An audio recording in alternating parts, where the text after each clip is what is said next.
Bonjour tout le monde! Ici Georges et Étienne, encore avec vous cette semaine. Et cette semaine, on va parler de cinéma. Hein, Étienne? Ça fait changement. Installez-vous confortablement, là, parce qu'on va parler de films d'amour, imaginez-vous donc. Alors, le premier que j'ai vu, moi, c'est un film d'amour assez physique, merci, même que ça se claque pas trop. D'après ce que tu m'as dit, là, c'est assez cru, hein? C'est cru, tu peux enlever le R, même, tu sais. Franchement, là, moi, c'est la première fois que j'allais voir un genre de film comme ça. C'est comme si j'étais encore là, j'en suis pas revenu, tu sais.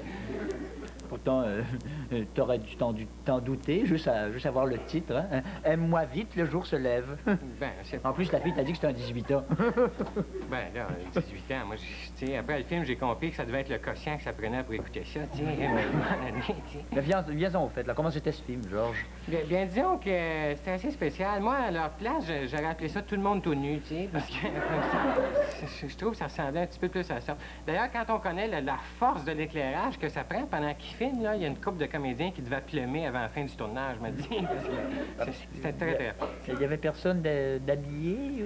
Bien, il y en a un qui a gardé ses bas, une secousse, mais tu sais, même si ça avait été des bas golf, hein, ça cache pas grand-chose. Ben, l'histoire du film, en gros, pour se résumer, là, disons que c'est l'histoire d'un échange de couple. Et ils devaient se connaître d'avance parce qu'ils ne perdaient pas trop de temps à jaser, hein? Tu sais, le genre de couple que c'est bien dur de savoir qui c'est qui porte les culottes à la maison, là, parce que, franchement... C'était peut-être un essai sur la libéralisation des mœurs.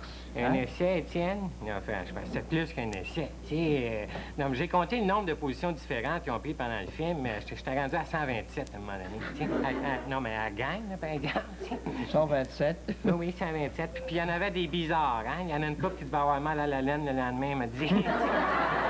Mais est-ce qu'il y avait, je sais pas moi, est-ce qu'il y avait des acteurs assez connus? Hein? Bien, à un moment donné, il y en avait un là, avec la barbe frisée, puis un gros nez. Ah, mais c'était peut-être pas son vrai visage. Est-ce qu'il y avait deux pommes d'Adam? Il y a des gens que j'ai pas remarqué. Hein. Mais de toute façon, moi, tu sais, pour une fois que j'en voyais un, tu fasses, j'ai pas baissé de regard, tu comprends bien. Mais moi, je trouvais qu'il avait l'air d'un joyeux drill. Un joyeux drill, pardon. Mais je vais le reconnaître à cette heure, je vais le reconnaître, tu peux être certain. Mais lui, s'il pense que sa carrière va aller loin à jouer dans des films comme ça, il peut aller se rhabiller, hein?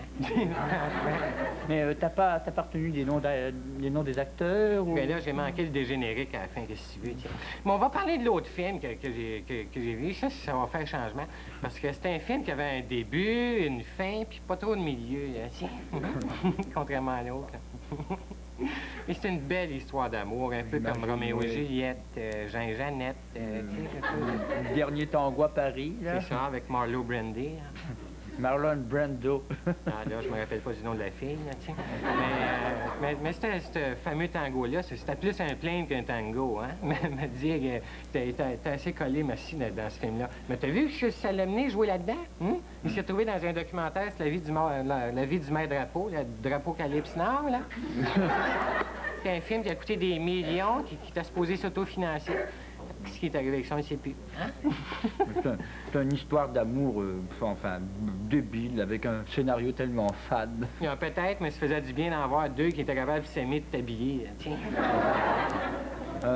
À un moment donné, là, l'homme se met, il y a une crise de jalousie, là, il se met à battre sa fiancée. Ouais, mais il fait ça pas assez fort, tu sais.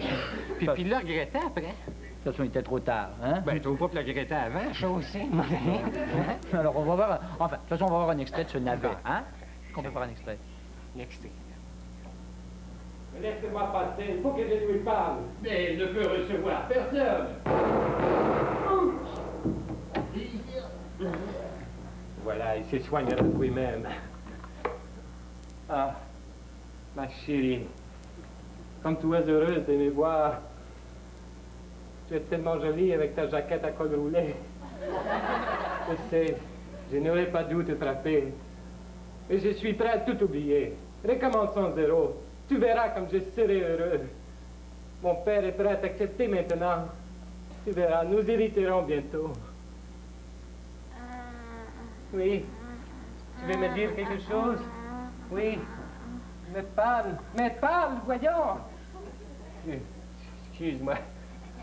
Je me laisse emporter. Non, Partons d'ici. Allons danser toute la nuit.